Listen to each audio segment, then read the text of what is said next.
Now, welcome to another edition of News from Naboo with Thor's lightning takes, as always. And let us get right to the news. But before the news, I do have a special background art up there today with the News from Naboo logo, because it is Fan Art Friday, and I actually got one this week. I got one from Nessa, so everyone gets to take a look at it. It's very nice. Remember, you can send me fan art, but please only send your own works. I don't want to offend artists from... Offend them by being on our channel, yes. Well, you know, some people don't want their stuff reposted. Yes, I know what you meant. I wouldn't want to... Yeah, it's their work, so... Yeah, exactly. All right. And if they want to send it to us, we will be happy to put it up. Absolutely thrilled. All right, to the news. Okay, first up, we may have gotten Bad Batch's release date of September 28th. Interesting date. Okay, so the date was on Disney Plus. There was you know how they have that scrolling banner with all the stuff that tells you what's new and coming and all that? Well, they had put a new one up to kind of advertise that the new trailer was up, and it had a date on it of September 28th. That has been since altered to coming soon, so this may be the date. Might be, might not be. They might not have wanted to leak the date. Could be somebody doctored an image to falsify it. I don't know. It's not doctored. I trust my source. Oh, okay. And they screenshot it themselves, but when I went back and looked, and now it says coming soon. So I do trust the source that it came from, but maybe there could have still been an error that maybe that's not the actual date, so they switched it to coming soon. That is an interesting date because Andor starts the 31st of August, so that's about 4 weeks after the start of Andor, which means a lot of overlap between those two. Right, because Andor is going to be like 12 episodes. 12 episodes, yeah. And Bad Batch, Season 2, 16 episodes? Maybe. I mean, Season 1 was 16. Maybe more, maybe less. But I'd probably like more or the same. Yeah, but probably somewhere in that ballpark, I'd say at least like a 13-episode season, right? At the very least, if not maybe 20, potentially. I'd like it to go out long enough that there's not a huge gap between that and the next season of Mandalorian. I need my Star Wars fix weekly. Well, I think that's maybe how they're looking at it, because if it is a slightly longer than if it is like 20 episodes and it starts like September 28th, it'll run almost to the start of Mandalorian. And I'm assuming if they want to I'm assuming with Andor, you want as many eyes on it as potentially possible, because it is for better or worse, it's the lesser of the two series. Not that that's a great way to put it. But, everybody is ready and excited for Mandalorian Season 3. Not so much with Andor, I would say. It's going to get there. So if that first trailer was too good to ignore. Yeah, so if you do have this overlap, you give more people reason to kind of check out Andor, and maybe they're going to like it. Maybe they're big fans of Bad Batch, and, they're watching it like, oh yeah, Andor, I'll check it out and try it, or vice versa. So I think that's what the idea is there, to kind of, if you're going to overlap, anything, you're going to overlap the two less popular shows, and rather than overlap something on Mandalorian, which is going to draw huge crowds one way or the other. All right, let's move on to our next article today. Deborah Chow talks about the difference between an Inquisitor and a Sith. This should be interesting. First, though, Moses Ingram had to say what she thought about that. So Moses Ingram actually said, the difference between an Inquisitor and a Sith. I myself actually got in trouble because I was informed that my character is indeed not of the Sith, but of the Inquisitors, which is a big difference. Can I tell you the difference? I would not dare try, not on camera. Interesting answer. That means she doesn't know. No, that means she has absolutely no idea. I mean, she'd be guessing in the dark. Yeah. Just save herself from that. From fans being like, no, actually, what a Sith. Well, now I'm curious to hear. I mean, before commenting on that, let's get to Deborah Chow's response. Right. Deborah Chow's response was interesting.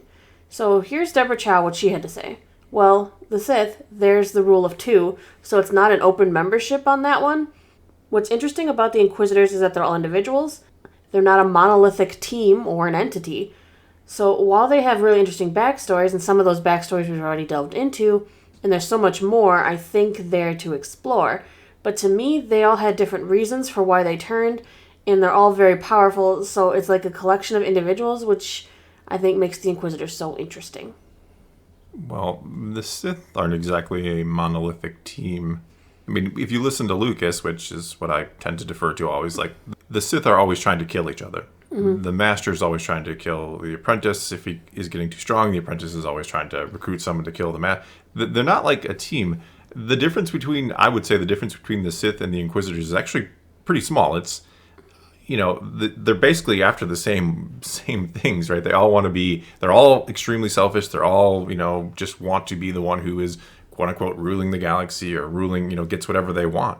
There's very little difference actually between them other than the title and the fact that, yes, there's only 2 Sith and the Inquisitors are more of an open team. But as you see, one of the things I've been enjoying about Kenobi is you see just this rivalry between they're not really the only reason they're getting along is because there is someone more powerful over them that is controlling them, is, telling them not to kill each other, and they have to get along, they have to do these things.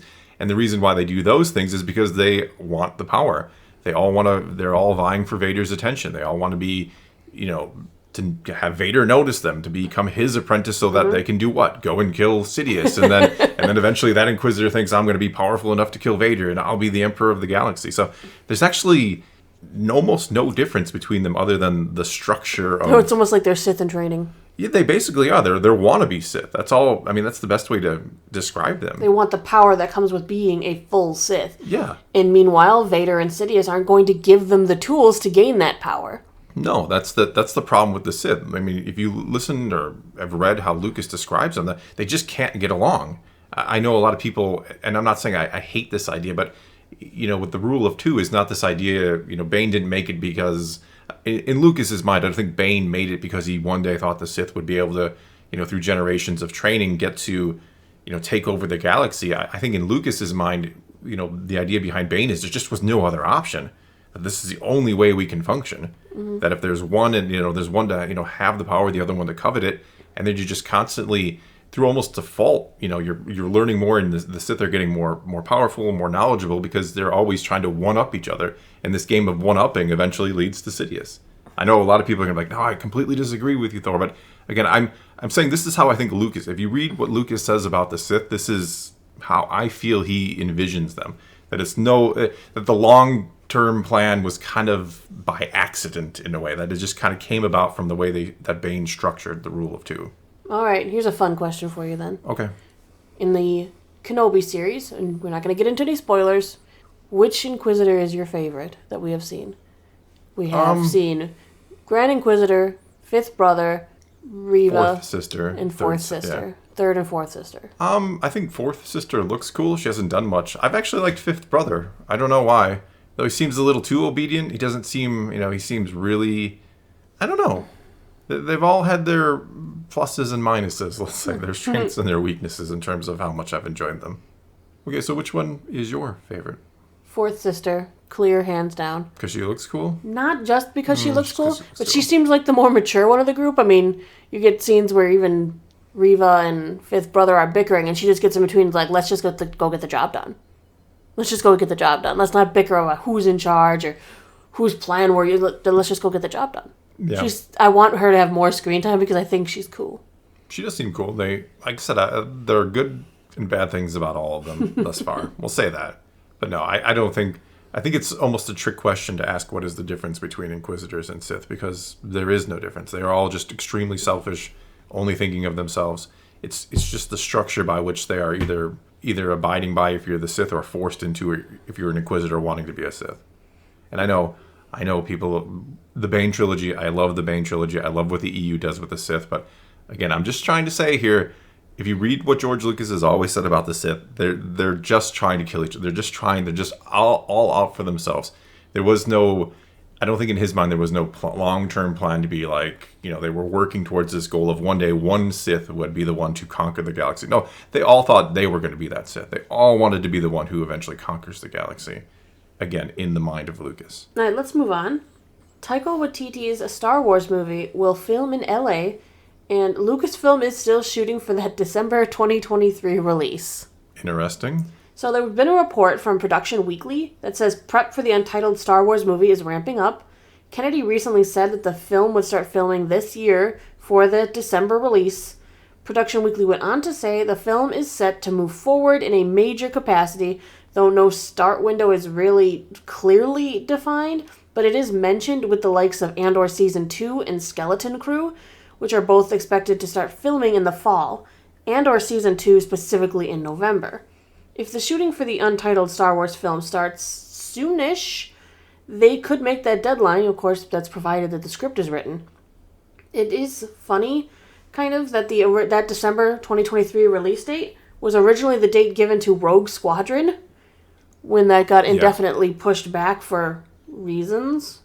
One thing for sure is that Taika has been getting things moving. He has to get things moving here to make that deadline. Oh, absolutely. His schedule is rather full as well. He's finishing up with Thor, Love and Thunder, and his other movie for this year, which is Next Goal Wins. He's also working on the pilot for the Time Bandits remake for Apple TV Plus. You gotta be kidding me. They're remaking Time Bandits. Yeah, and he's doing the pilot for Apple TV Plus. Everything from my childhood comes back, doesn't it? But he does have a reputation for being efficient, so maybe this is still possible. Well, I think this has a lot to do with Kathleen Kennedy saying not long ago, like, we need commitments out of people. Like, and this is, like I said, I've criticized the heck out of Kathleen Kennedy because she says things now that I'm like, I was kind of saying these things years ago. Like, we were constantly hearing who we're gonna hire Benioff and Weiss. We're gonna hire all these. We're gonna hire Ryan Johnson again. All these guys we're gonna hire because they're what's hot now. You need people who are who actually just, that's what they want to do. They want to come in and they want to work on Star Wars. That's going to be their number one priority. It's not just one of their projects in their pipeline.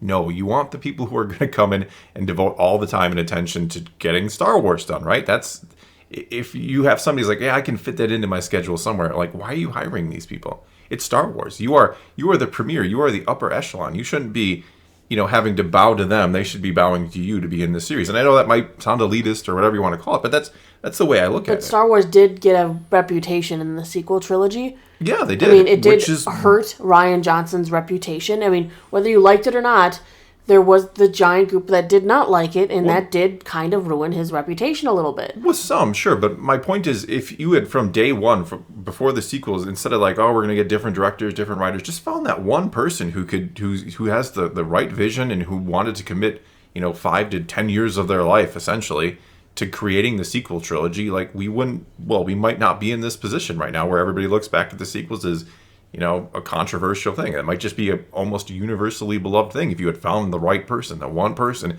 who loved Star Wars and wanted to devote a huge chunk of their life to it, not just come in and do one film before moving on. And so with this Taika Waititi thing, it's the same thing. He's a hot, director in Hollywood, right? He's huge. He's a big deal right now. So he's got to fit this movie into his schedule somewhere before moving on, and it's just frustrating because you worry about the next Star Wars film being rushed too. Like, now we're going to try to make this December release date next year. Well, Kathleen did actually go on to say that she would respect the time it takes to make the film as well. That's the date she wants. That's the date Lucasfilm wants. But they will move it back if it is needed. Well, yeah, but I mean, that's good, and at the same time, it just reiterates my point, or it confirms my point of, like, let's get the people who want to get in there and get working on it. Like, it's going to be like 4 years between films, and I'm not saying we need to have a Star Wars film every 6 months. We don't need to do it like Marvel with the MCU, but come on, let's get some Star Wars films going again. All right, let's move on to the last point here today. We've got some collection news I was not aware of. It was emailed to me, so thank you, Jenny, for the info. Amazon's going to be releasing, starting in July through the rest of the year, a Funko Pop series called Power of the Galaxy. It's going to be a collection of Star Wars women spanning the entire saga. The first one up for pre-order is Padme Amidala in one of her Senate gowns. I was told that this is actually only the third Padme Funko has ever released. That seems surprising considering Padme has maybe more looks than anybody else in Star Wars. Possibly. Quite possibly. I think she does. At least in films. I can't think of anybody who even gets close to the number of, outfits or costumes or dresses Padme wears. So surprising to only have 3 of those. Right. I mean, I don't know if they're going to be releasing one a month, but that sounds very likely. Yeah, it's cool. Yeah. So for more Funko Pops out there for all the Funko collectors. God, how many Star Wars Pops are out there, though? Don't even want to think about it. Gotta be getting close to like 1,000 of those by now, it feels like. I wouldn't be surprised if we've already tipped over the 1,000. But no, very cool. So check those out if you're interested. All right, well, that's all we got for you this time. So take to the comments below. Tell us what you thought of any of today's news or what I or Sailor Naboo had to say about today's news. So, again, leave your comments below. Let's talk some Star Wars. And until next time, thanks for watching.